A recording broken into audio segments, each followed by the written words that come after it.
weird, but Yeah.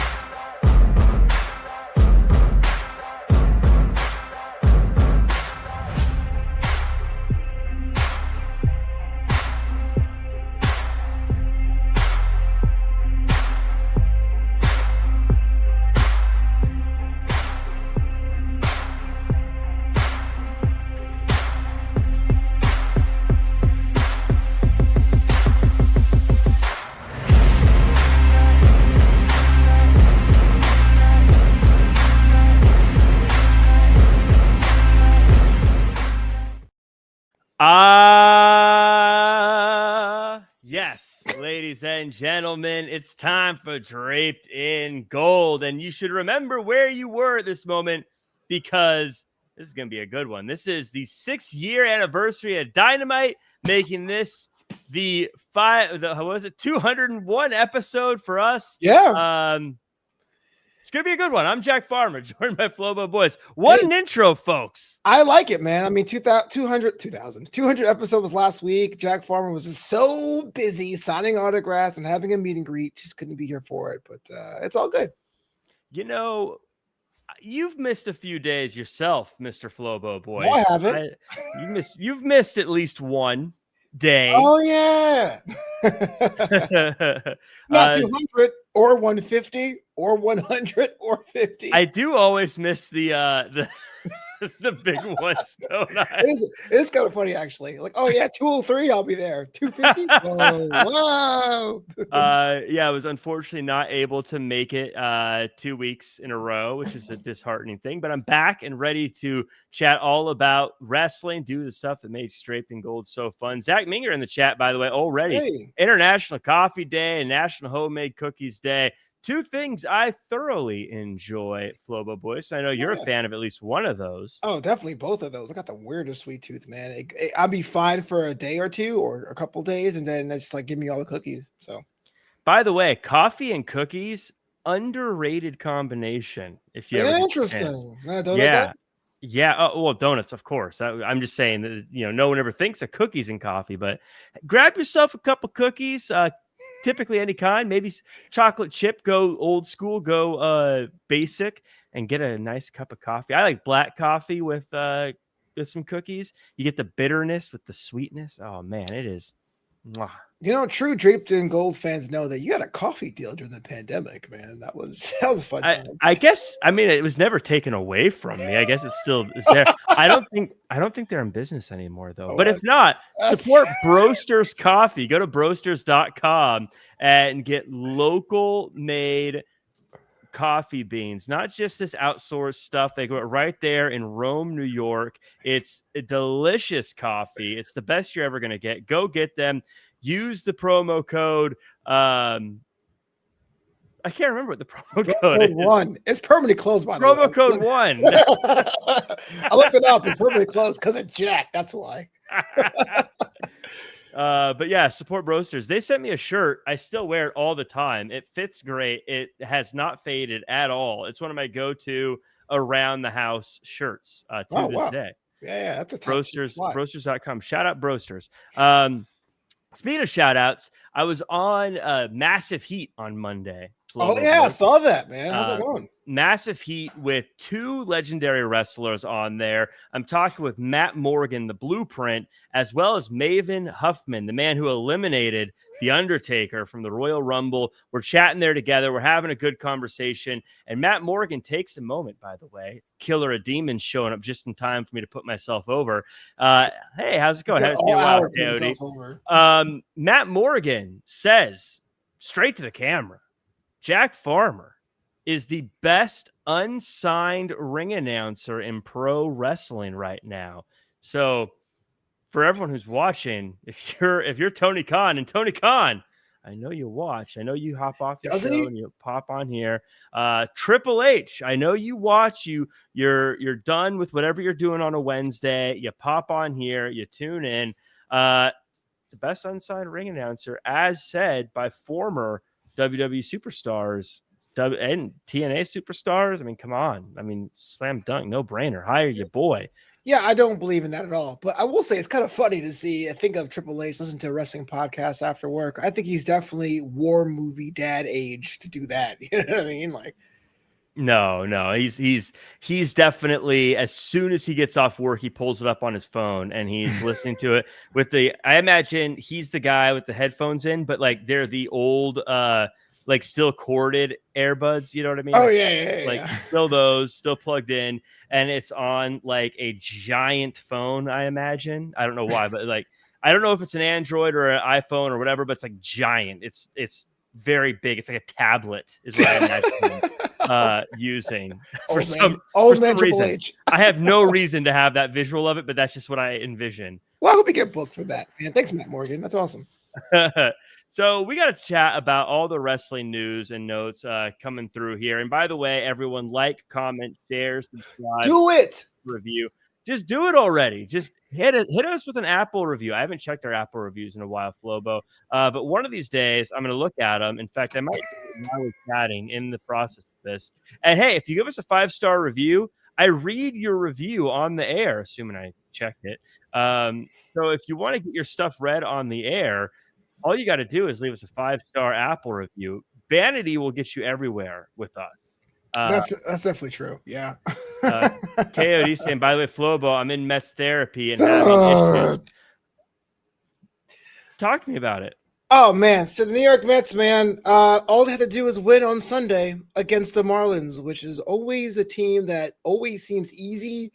They always seem they're bottom feeders, but for some reason they go Super Saiyan against Queens, and the season ended the way it did in defeat, much like 07 and 08. And so we're on the outsides looking in. The Cincinnati Reds, a team nobody cares about there, I said it, is in our spot. But you know what? The team was not that great. It was flawed. It was kind of like it's a broken truck with a flat. Maybe you can still go on to the end, but it just happened kind of premature. Well, my team, the Seattle Mariners, I've been a ride or die fan with them for so long. No, you haven't. Shut up. No, I've said before, I am happy for the team. I'm happy for the fans. I have divorced myself from them. So while I would love to see the fan base get to see a win, it's not my team. You know, it's like a mature person looking at their ex saying, "I hope you find happiness." That's how I look at the Mariners. Right? Are you kidding me? There's potentially the first World Series from them featuring Kyle Riley, who has his nickname named after his ass, the Big Dumper, totally on brand for Seattle. And you're like, Look, I one thing I'm not a fair weather fan. I'm not a bandwagon jumper. I'm not going to pretend I haven't divorced myself from them years ago. I've moved on. Again, I'm happy for them. It's like the person that used to date someone who becomes rich and famous. Like, look, I'm happy for you. I hope you're successful in all your dreams. Just they're not my team. Maybe next year I'll jump on board, but I'm not allowed to be their fan now. And you know what? I would say the same thing to anybody else who jumps off the bandwagon during the bad years. You're not allowed to jump on during the good years. You got to at least give it 1 year before you're allowed to jump back on. I wouldn't know. As a Mets fan, a lot more bad years than good years, man. So I've already brought my pillow. I got my little sunglasses. I'm on that bandwagon until the wheels fall off. Do you have a team that was bad and then suddenly became good? Of the teams that you're a fan of? I would say Manchester City. Yeah, the soccer team is pretty bad, and then it got really good for a decade. But yeah. So did you get to see the influx of? Fans? Better example. Houston Texans, because I was a day one fan of the Houston Texans. So you've seen the influx of fake fans just because they're great, and then all the fans disappear after they're bad again. So as a Seahawks fan, I definitely saw that myself, and I don't believe in that. You got to ride or die, and you know what? I died for the Mariners. That is depressing. So I don't get to come back and jump. You know on. what? I'm not going to be that person. It broke my heart one year. Being a Seahawks fan in Los Angeles for a long time, you never saw a Seahawks fan. And every time I'd see one, I'd be like, "Go Hawks!" And I'm like, "Go Hawks!" Or they'd say it to me, "Go Hawks!" Because you're wearing the shirt or the hat or whatever.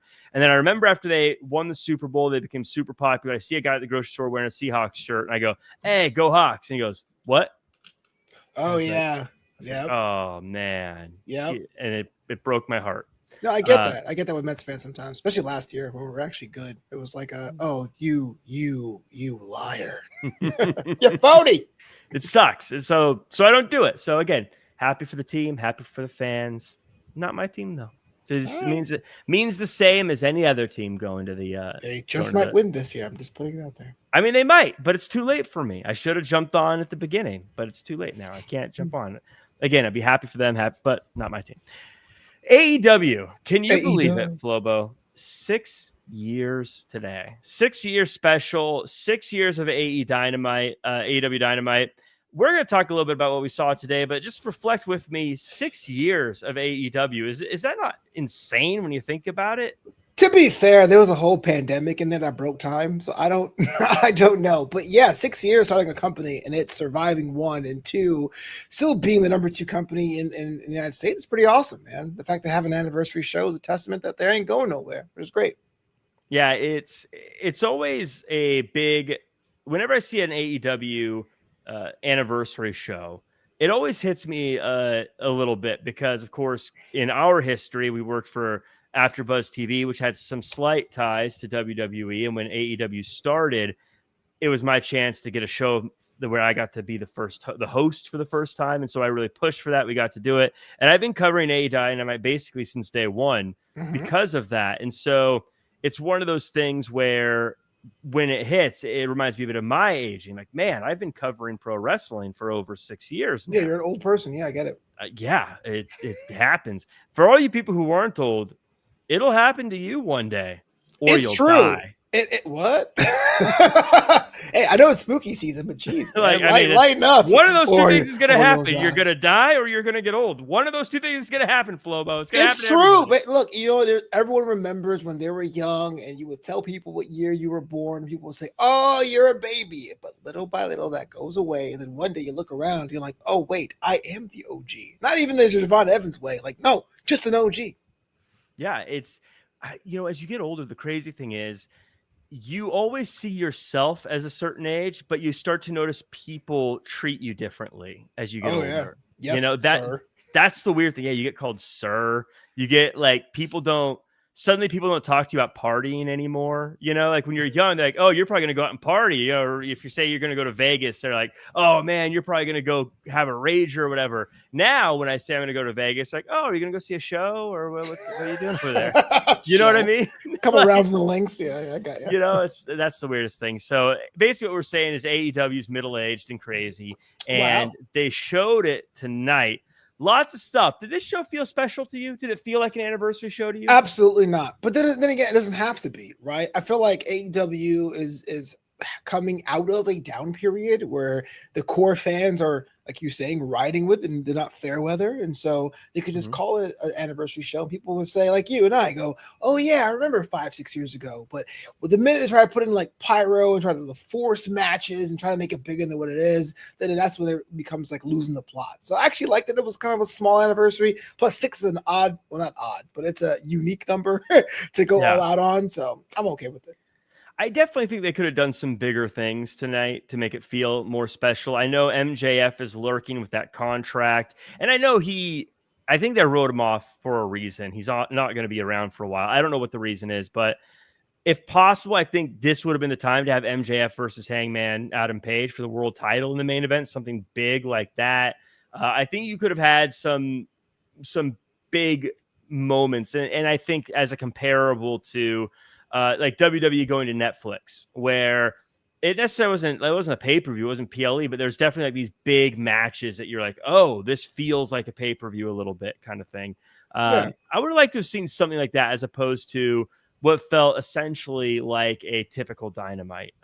That said, there were some cool things that happened. There were some crazy things that happened. Mostly, we had some big returns that showed up. Big debuts tonight. Andrade returns. Fake hologram debuts. And bigger than all of them, in theory, is Minnie Monet returns as well. A night of returns. Flobo, I was genuinely shocked at Andrade coming back. Like, genuinely, like, Oh, wow. Both in timing of how quickly it happened, but also, frankly, I didn't think he'd ever be back in AEW. Yeah, there's one thing about Andrade. I don't think there's any kind of like news or reports about him burning bridges, but the fact that he will go to a new promotion and then after some time just not be featured, you'll go, is something wrong with Andrade? But hey, look, this is actually a good sign, a bellwether, if you will, about the business, and that if you're still of good shape, of good skill set, can offer something, then there isn't so much of that like emotional aspect of I don't like the fact you burn bridges. Hey, can you make us money? Can you be slotted in storylines? Are you still good? Let's make it work. And that's pretty cool. That's a good thing. It's an encouraging thing for a lot of young talent if they want to jump ship and try the opportunities. It was pointed out on Twitter that he's the first wrestler to go from WWE to AEW to WWE to AEW. Wow. So really making the most of the multiple options in the US for companies to work for. I think you got to look at the bright side with this and hope for the best whenever a wrestler comes into a company. I don't think his first run was the greatest in AEW, but I do look at opportunities for him. First off, I think he just has the look of someone who could be a world champion in AEW. He wrestles great. You and I have been fans of it. I mean, he's jacked. He can wrestle. He is He's pretty a good beefy. looking dude. I think he has that look. And I think, man, if I told you we're going to get, let's say I said theoretically the next 6 pay-per-views, we'll get Andrade versus Kenny Omega, Andrade versus Adam Page, Andrade. Like, there's a lot of Andrade versus that I'm like, oh man, that would be incredible to see. Andrade versus Samoa Joe, Andrade versus a ton of people. That would be incredible. And I think if they can make it work, and hopefully they can, this could be really good for AEW, even if in 2 years he finds himself back in WWE.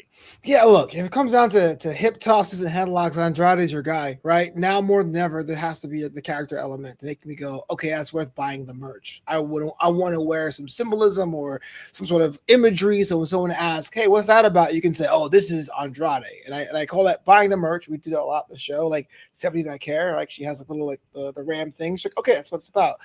The thing about Andrade is when he came up with Zelina Vega, it was very much like I'm a luchador, but not with the mask. I'm in spirit. And that's pretty cool. But he hasn't found a way to recapture that. I'm not saying go back to that, but he has to give me a reason to say, hey, have you seen this Andrade guy? Once more. Once you get that done, then the sky's the limit, as the old folks would say. Yeah, everyone in the chat, let us know what your thoughts are on Andrade back in AEW. Do you like it? Do you not like it? What are some matchups you'd like to see going forward? I think that some good things can happen. My hope is that good things will happen there. Terrence Matthews, I see your super chat, and we are going to get to NXT in just a little bit. So please sit tight. We have some interesting stuff to chat about there. And thank you, by the way, for the super chat. Everyone else, just so you know, Terrence Matthews, my favorite person in the chat right now. Will it last? I don't know. It depends on how those super chats come through. That's how we keep the lights on, folks. You're a heel. Everybody has a price.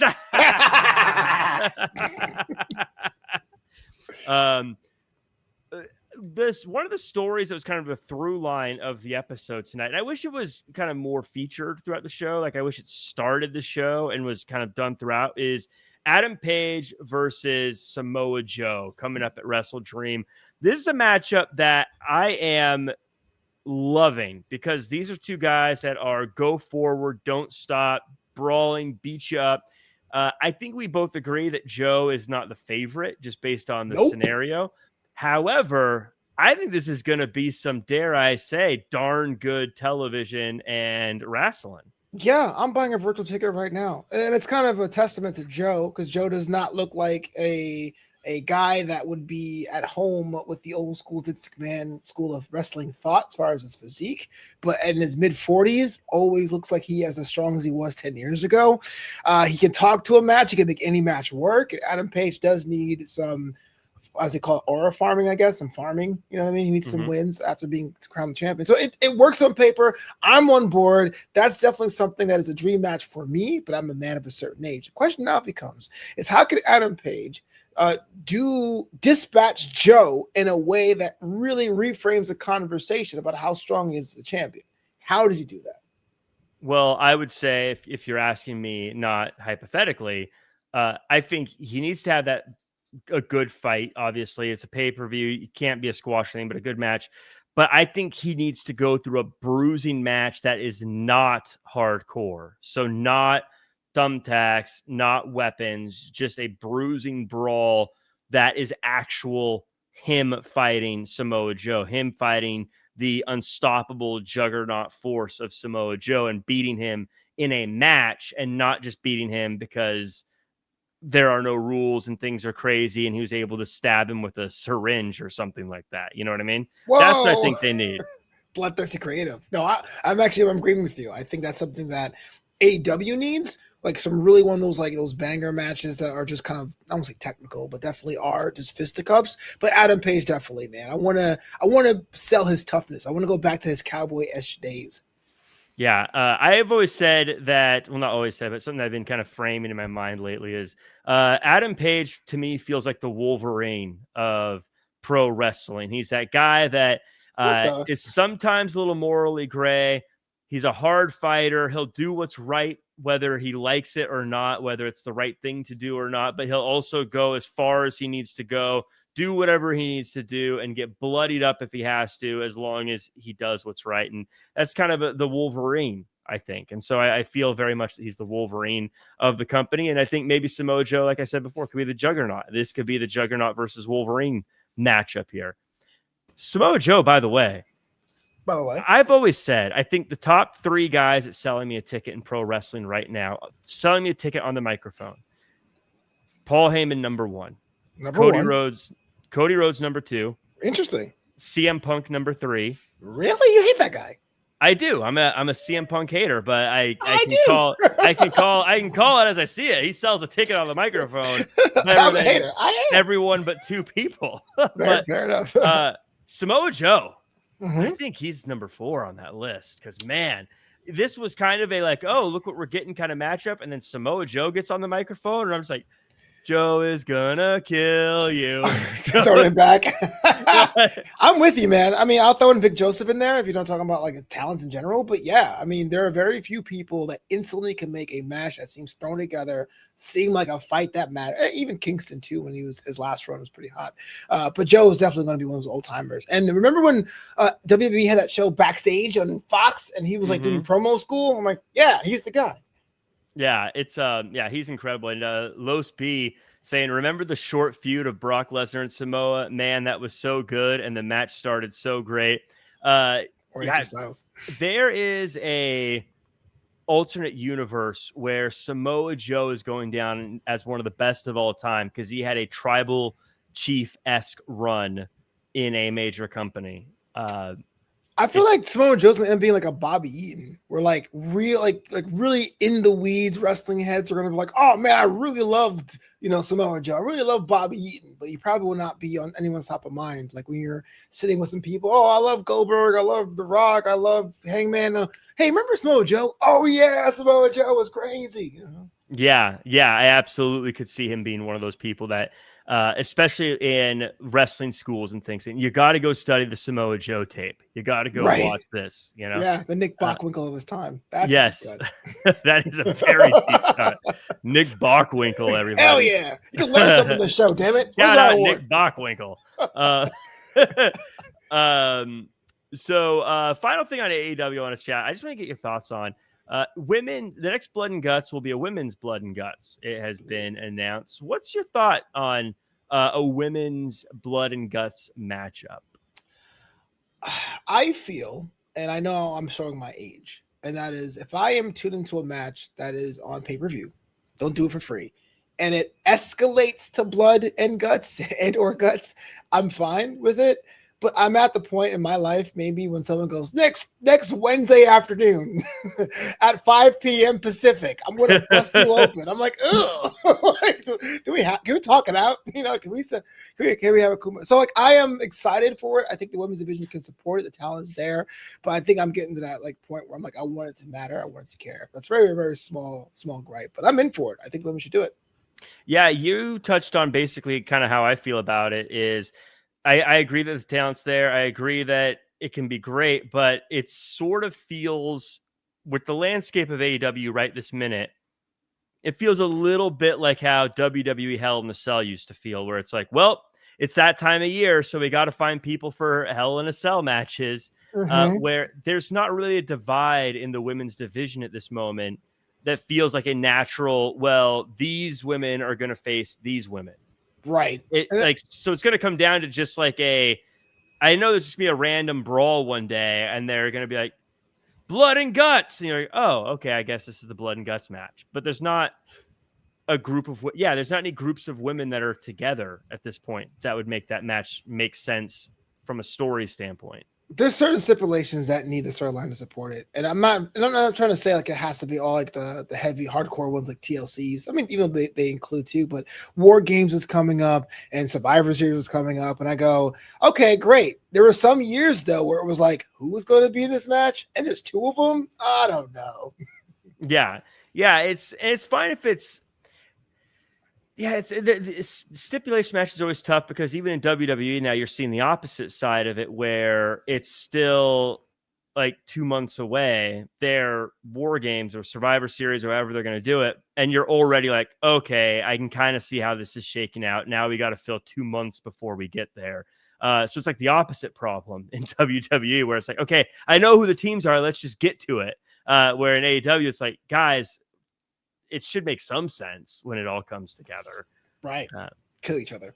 I want to talk about NXT. This is your favorite show of the week. This is going to be a big time midweek show review because I thought the midweek shows had the most to talk about. But first I want to go back to No Mercy. No Mercy. Ricky Saints. I think the big story is Ricky Saints becomes the champion, defeats Obafemi. Whoa. Which is crazy to say. Crazy. Let me know your thoughts on that. I know right now NXT is your favorite show. The champion has just changed. So dismissive. And what is your favorite show? I'm saying it because I would have called dead watching it. I'm saying because you have a lot invested. You have a lot at stake. This is your favorite show right now. So, like, are you happy about this change? Or like, do you think it's Ricky Saints' time? Is Obafemi now left with nothing? What's your take on Ricky I think Saints? Everyone and they mama knew that the top of the card, we're talking about Tricky Williams, Obafemi, Javon Evans, they have futures. And they were going to do something bigger and better in that brand, whether they have new dance partners or move up to the main roster. Ricky Saints was an outlier. You brought him in from AEW. He has to go up the card, but he was never in the equation. And so you had to put him somewhere. And I didn't know where that was going to be. So yes, he was an afterthought going into this No Mercy match, because you and I were talking about this. When was the last time we were on a show together? 3 weeks ago? Anyway, doesn't matter when. It was who's going to dethrone Obafemi. Now, I think it was the right call. I don't think Obafemi is going to be hurt by this. We see Stephanie Vaquer is doing just fine after dropping a title to JC Jane. I will say losing to DDT was not on the bingo card.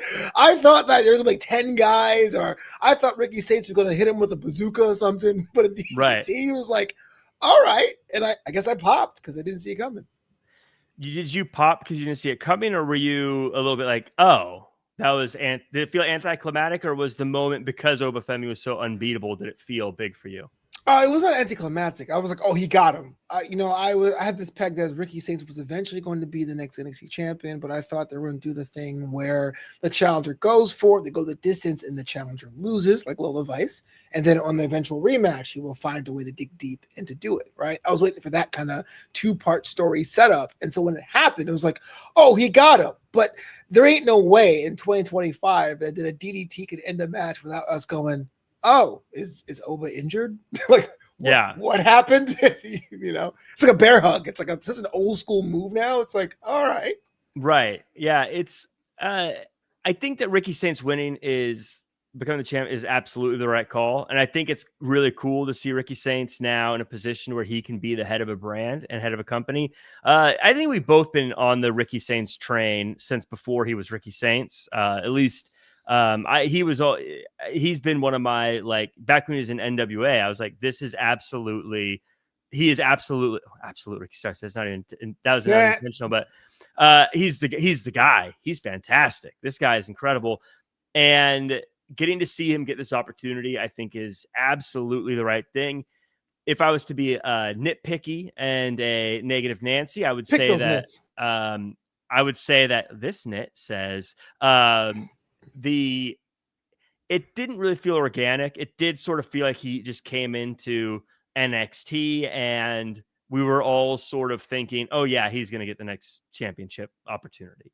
Now, does that matter in the long run? No. But it did also feel a little bit like, okay, this is the new guy that came in and is going to be the champion. And it does make me worry a little bit about who's next, because it doesn't feel like that main event card has been refreshed at all. I still think of this when you ask me who the next contenders are, I still think Trick Williams, Obafemi, Javon Heaven, the same people who have been in the conversation for the past year. You know, it doesn't feel like that has changed at all. Damn, the Josh Briggs hate is real, bro. He didn't even beat Miles Bourne. Why would he be in the world champ? So you agree? Okay. Tell the man of mayhem right now. Listen, he came out with a smoking skull. I'm all about that. Like, that was so weird. All right, Shao Kahn, relax. Dude, yeah. Put some respect on Shao Kahn's name. That guy had a hammer. He would slobber you with a hammer if you weren't careful. I withdraw my statement.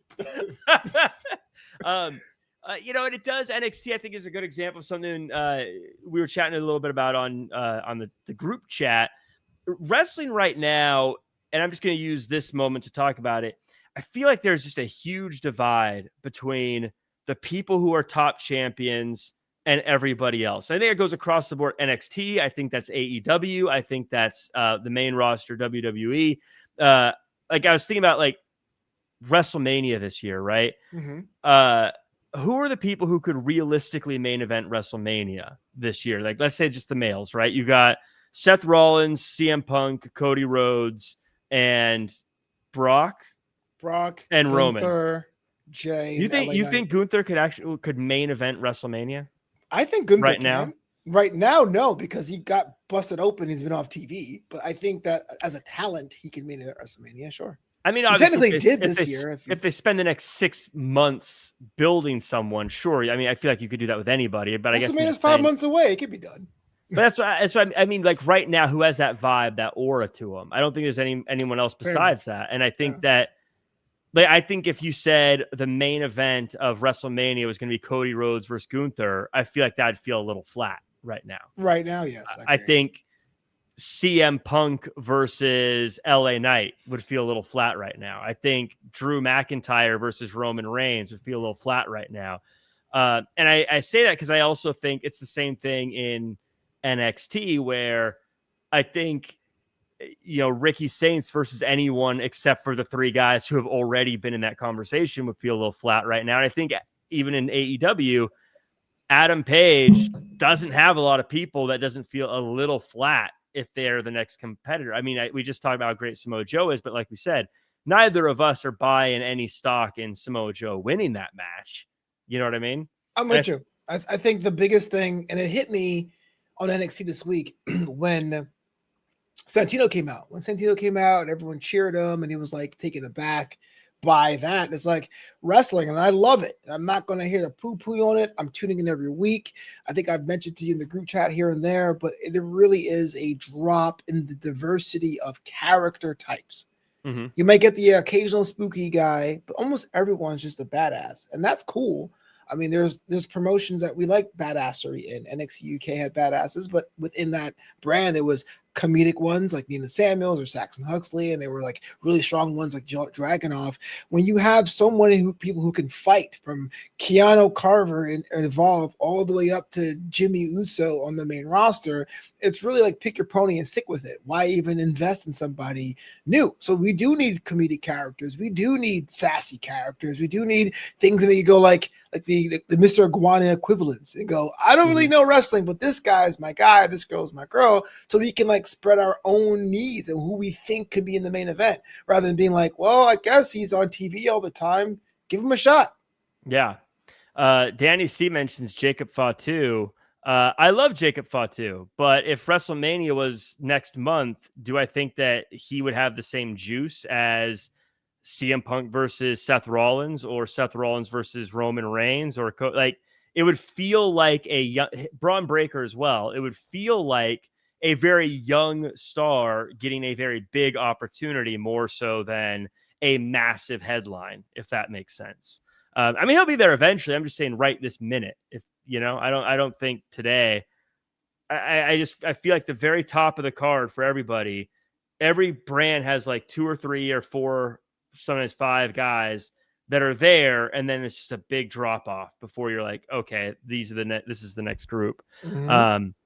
And to your point, it's funny watching, there being a lot of similar people. There was a lot of Blake Monroe was the match with Jordan Grace was something I was watching, and it kind of irked me that there was so much pink in the weapons. Like, it's kind of funny, but I was like, this is totally Tiffany Stratton's thing. Like, we need to separate her from Tiffany Stratton, not have them both doing pink. Oh yeah, I look at Ethan Page and the stuff he's doing now is amazing. And I'm not trying to say this is the only reason why he's getting kind of this shine, but when he came in just saying I'm a guy who's egotistical, you're like, well, how you're different than Lexus King? But you doubling down and being super Canadian, you are unique enough that at 9 o'clock when you come out, I go, oh, I'm gonna buy an Ethan Page Canadian jersey or shirt or whatever. And that stuff does matter, and especially when you're a young kid getting into wrestling and you have the time to watch all these brands, you want to be able to pick your pony, and that's how you do it. Oh, the greatest North American is such a good thing he's doing. This is what Ethan Page is doing right now is, to me, textbook 101 best way to handle having a championship that is not the top championship. Give me stuff that makes you feel like your championship is great and why it's great without just saying, I have the best championship, but like what makes yours great. And maybe that's something that AEW, I think, could really work on too with like their different titles. Like Ethan Page, it's not about like I'm the best wrestler in the world, whatever. It's I am the best North American. And he's doing it in such a good way that now makes that championship stand out. It makes it interesting. If someone who's not North American challenges for it, now he can be like, you're not North American. Like the whole thing is great. Like the bigotry title. Yeah, it's you're not North American. You can't wrestle for this. But you know what I mean? He's giving the title. It's a classic. The title doesn't make the man makes the title. He's making this title something. And it's fantastic. And I think Ethan Page and him going against Mustafa Ali and Ali calling back the title shot. By the way, can I just say how kind of lame it was to see Mustafa Ali come out of a Kia? Like, come on, there's no Cadillacs in Orlando. Yeah. There's no Jaguars in Orlando. Just he's using TNA budget, not WWE budget. For real. The Hertz didn't have an Altima. I mean, come on. It is kind of lame that they couldn't even let him drive someone else's car. Like no one drives something better than a Kia. Like, it was. Yeah, you're right. That was a little bit of like, okay. Oh, that's not that impressive. Right. It's funny. It didn't even really register with me at the moment, but now that you say it, it was a little bit like, oh yeah, he couldn't pull up in like an Escalade or something cool. Like, come on, man. Come on, Orlando. Especially since he's like the political candidate guy, Right. So Black Tahoe or something. Yeah.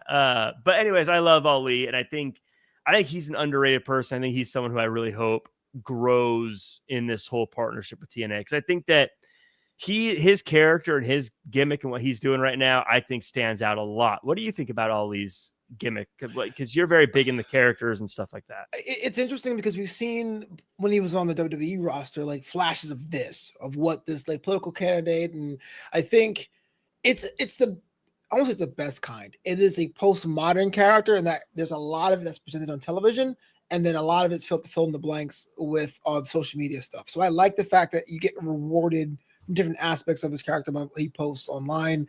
I don't think it's at its top potential, especially now because we're more politically divisive. I do think there's a hard line version of this. We can be even more heelish and say that he's the only one that cares and all that kind of stuff. So maybe it's something you could revisit later, which is actually a good thing to have a character with depth. But as of right now, he sticks out. He has a unique moveset. He has a group. He has a presentation, key aside, that's unique to him. That's what you want. That's what you buy the wrestling action figures for. This is what you think about when you go to school, when you, with your friends, you guys pick a wrestler. You go, I'm Shawn Michaels. I'm Diesel. I'm big, tough NIL candidate number 7. Doesn't have the same ring to it as someone like Ali. So he's hitting all the marks. You know, that's a great way to look at characters in pro wrestling is if kids were picking the wrestlers they wanted to be, how would a kid act like that wrestler? You know, because there are a lot of characters and wrestlers that were like, oh, they're great, but then like, how would a kid pretend to be them? Yeah, You know? I'm Mason Ryan. I'm Brackus. Like, yeah, like they just walk around like big. Like, what do you do? But yeah, I mean, I know it's more of a taunt or anything than anything else. But like, if you said Batista, you get down in that squat and do the machine gun fire or something. You know, if you're Shawn Michaels, you know, you walk with like the little, you know, the way he would walk and do the suckets or whatever, and you could copy those things. And that's exactly, if you're copying Ali, you just act like a political candidate and it's fun. Mm-hmm. I mean, kids may not understand all that, so that might be over their heads, but I get it. So I remember 90s Backlund. Didn't he run for Congress at one point? Yeah, that's right. Backlund. Yeah. You are old. Hey, I know I am. I remember it too. So I'm old too. So the big news, though, here is NXT Showdown. We're building up to that next week. It was called Invasion. They changed it to Showdown. Yeah. Which, look, I know people have been going back and forth on this. I actually like the change because first off, if it's causing people to not feel good about it for whatever reason, I don't know the details of it, but I don't want people to feel bad. But really, this isn't an invasion. They're not invading. This is like a defense or it is more of a showdown than an invasion, right? Like TNA is not trying to take over NXT. If anything, NXT's taken over TNA.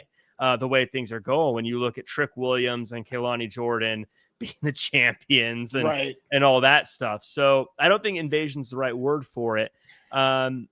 What do you make of these teams and this Survivor Series battles that are about to go down? So I'm also a fan of the change because I hate to say that I agree with Bully Ray Dudley, but he's right, because it wasn't like something happened and they appeared. TNA appeared. They've been working together for a year, right? And people were on different shows, and now it's a problem. Like it's not really an invasion. Everyone was working together. They had some problems, but I had a moment because I was kind of like throwing it back with the teams and the captains and how they picked it. Kalani Jordan's TNA Women's Knockouts champion. It was kind of weird, but I thought to myself, I said, NXT has one job, and that is definitely the proving ground lab brand. Characters go there to see if it works, like a Joe Hendry or the new talent. It could go on the main roster. And I do think this was reverse engineered. WWE was like, can we bring back the Survivor Series style matches? Let's find a way to make it work to see if it works with NXT. Here's the characters we have. So it seems kind of weird and backfilled, but I'm okay with it because frankly, it's not a pay-per-view. It's being given away on TV. It's going to be a good time. It's like, just turn your brain off for now. Just suspend all disbelief because ain't no way if it really was brand versus brand, you would let Kalani Jordan be a representation of your brand after you literally just said I wouldn't trust Tricky Williams with the male side. Just say, can Survivor Series style matches work? So if you're an older fan, this could be a chance to bring it back into the fold. I always love the Survivor Series style matches. I understand I understand they lost importance, and I understand the stakes were low.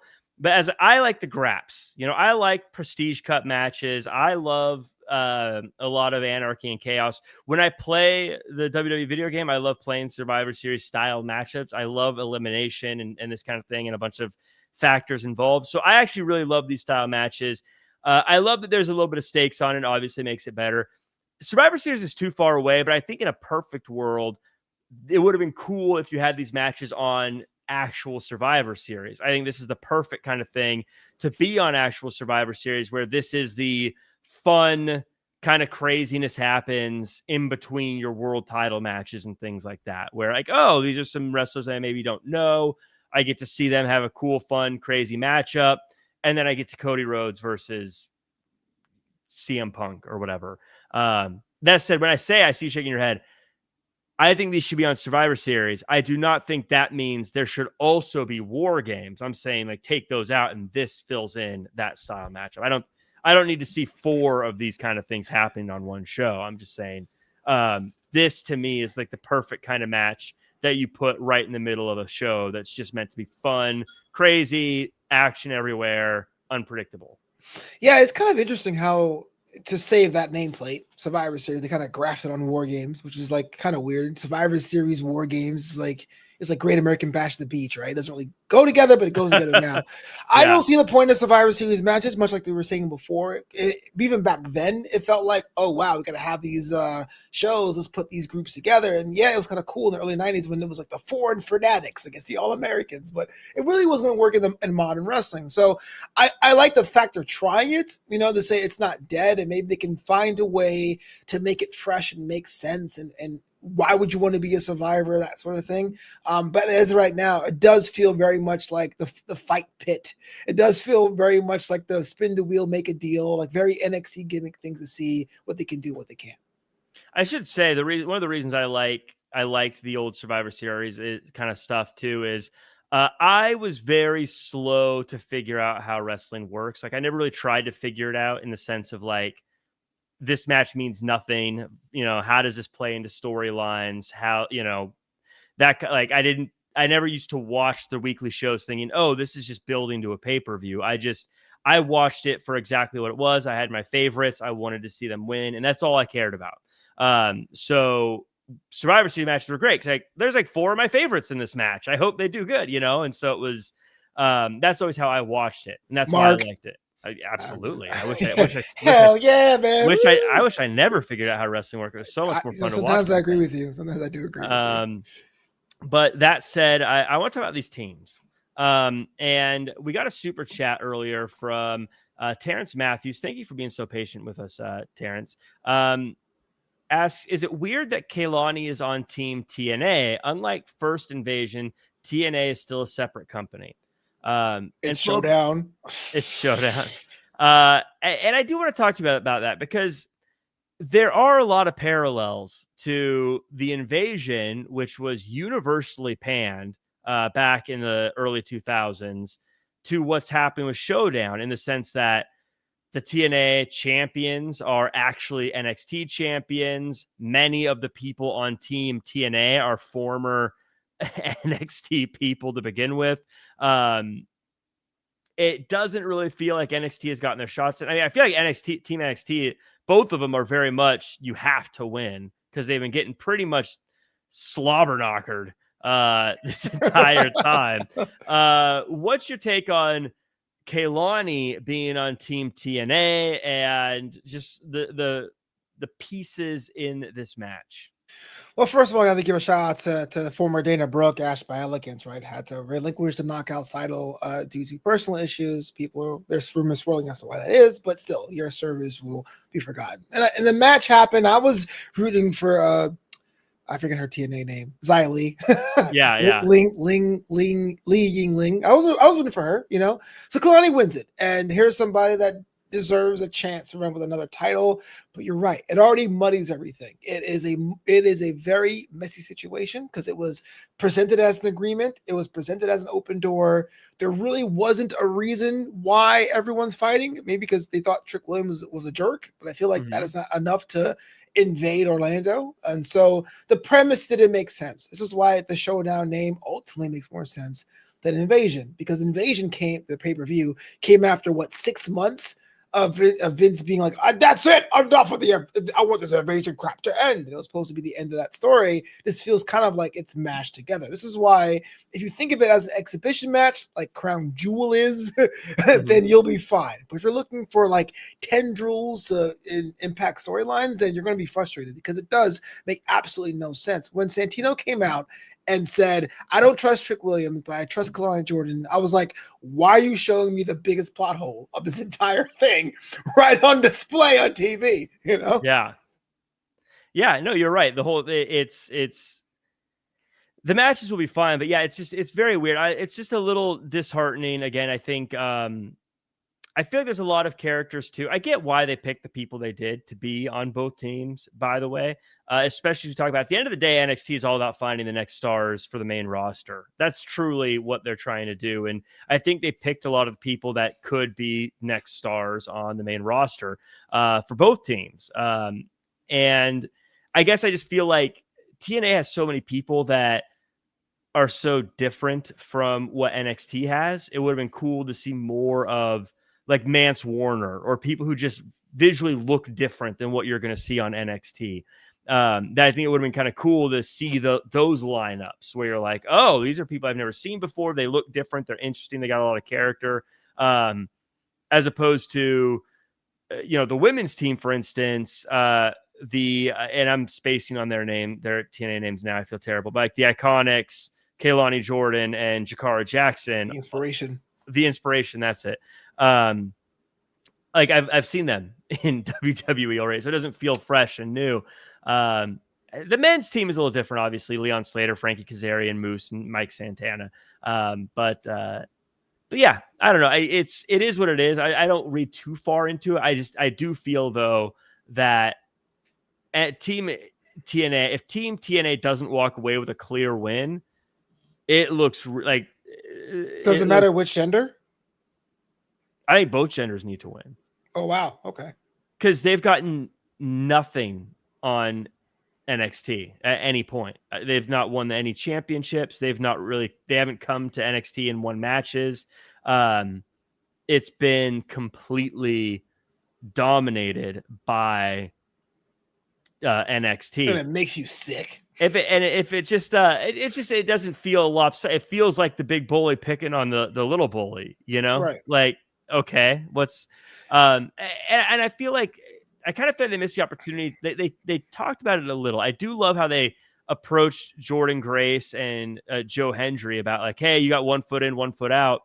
I think they could have actually played with that quite a bit, having like Joe Hendry on the men's team and having them be like, whose side are you on? And same with Jordan Grace. Look, you're still pretty new here. Whose side are you on, Jordan Grace? I think they could have played a lot with that, but of course, it's next week. It's the classic. I think that's one of the problems with wrestling right now. Is so much stuff is happening. Absolutely. We got to get to we got to get to this next thing right now. And that's kind of unfortunate. If Halloween Havoc was NXT TNA Showdown, for example, I think that all that stuff would have pulled because you could have a super card and call it a day. But it does feel like this is here to pop ratings for sweeps or a possible AEW time slot change. So it does feel pretty rushed in that level.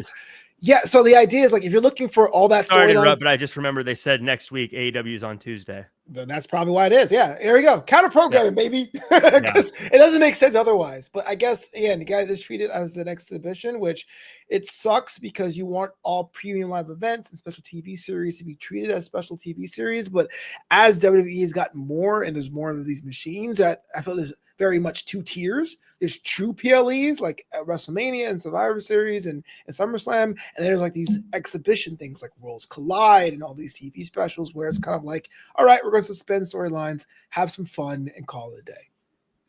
One last question before we get out of here, because I know you got to go jet set off after this. Yeah, man. My agent said, look, you can't be working less than Jack Farmer. So, Oh, you're going to be working pretty hard, buddy. You're going to have to work at least 10 hours a week. 10. Tap out. I want to go back to Ricky Starks. I'm loving what they're doing with Ricky Starks and Trick Williams. As far as like I'm co-team lead and stuff, that's always fun to me. I'm always going to pop for that kind of interaction. But Ricky Starks, he beat Obafemi with the DDT, didn't use the Rochambeau. Do you think Ricky Starks is going to have to find a new finisher? Because I don't know if this is the case, but I got a feeling he's not going to be able to get a lot of these big guys up for that Rochambeau move. I think that was totally what it was. I think the second rope spinning DDT was an audition of what that could be. The Rochambeau was great, but as you get to the main roster, Ricky Saints doesn't have. He's a smaller talent, but he doesn't have the core strength like say a John Cena have to like lift up the Big Show. So he doesn't need an alternate move at this next chapter for him. So good call. It definitely feels like JCJ when she won the NXT Women's Championship, and it was like, all right, what's next? And to her credit, not like in a overnight way, but she's grown into it a bit, shout out to Lady Reed. But yeah, Ricky Saints has to realize, okay, what you've done now is prologue. How can you battle with the big boys? How can you battle with heavyweights if you want to be the top of the card? Can he make a tornado DDT the finisher, or do you think that he's going to have to find something else? Because his other one was the spear, but there's no way he's going to be able to keep doing the spear. If Edge can do it, no, I'm just kidding. No, I don't. I mean, it's not his spear. It's just there's like 6 people doing the spear on the main roster right now. True. There's not many DDTs left that can end matches the way that we thought they could in the 80s. And that's just the nature of the business. And people say finishers are longer protected, like super kicks. Yeah, you can win a match with a super kick, but that cannot be your only finisher. And so, yeah, I do think it's a good SOS type maneuver. Shout out to Kofi Kingston. But if you really want to be considered like one of the guys in the roster, like one of the main people, the one that kids pretend to be, it has to be something else in your arsenal. Do you think he can? And I know you got to go. That's my last thing. I'm rattling around about finishers. Does he have to make up something new, or is there just a move? You don't have to tell me like the move, but could you think he could just take a regular move and turn it into a finisher? Because I mean, maybe it's possible, like to do something with the DDT. I know you're not an Edge fan, but the way Edge would lift him up first and then drop him and that impaler, or do you think there's a way he could tweak something like that to make it feel like a finisher, or does he have to figure out some new finisher? The short answer is yes. You can take old stuff and make them new again, but one, you're right, it has to be something that you do. Like for example, the BFT is different than the rose plant, even though they're not. You know what I mean? Yeah. But they look different when it's done. And 2, it can't be too popular. Remember when Kevin Owens took on the Stunner? It was like, Kev, I know Stone Cold said you could do it, but come on, man. But is he really going to say no? I mean, right? I mean, oh hell no. You know what I mean? But so yeah, so it has to be modified or different or yours. And of course, guys like Vic Joseph, is their job to sell it, but it has to be something that's uniquely yours. I mean, what we saw was, I won't say a basic maneuver because it does take dexterity, but Grand Metalik did that for years and got 1 counts. And then you just put down the biggest untouchable guy on the roster with it. That's a hard pill to swallow. Danny C says, bring back the claw. No. Not just the claw, the abdominal claw, where you grab the stomach. No, I tap out. No, look. If bear hugs can't end matches, neither can claws. Why can't a bear hug end a match? Because it's not 1975 anymore. But it could be. That does it for us. Flobo, before we go, where can we find you online and all the stuff you're working on? Man, listen, I got that blog. It's called Just a Sandwich. It's a sports comedy blog, new content every week. And if you want to hear more of my baseball ramblings, I have a new podcast. It's called In the Booth with Flobo Boyce. We just had episode number 20, so not that new, but make sure you check it out wherever you get your sports podcast as well.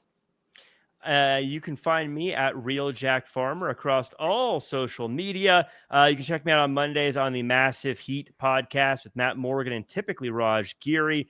This past week, we had Maven Huffman on, and that was a really fun. He was a delightful person to chat to, by the way. Very straight shooter, but like a positive straight shooter. I have a question. Does he have to be called Maven Huffman? Like, are there other Mavens that wrestled? Like, we kind of know. It's only... I mean, it just feels like when you say Maven, I feel like you got to add more to it. Otherwise, I mean, everyone knows him as Maven. Yeah, Maven's on. Maven.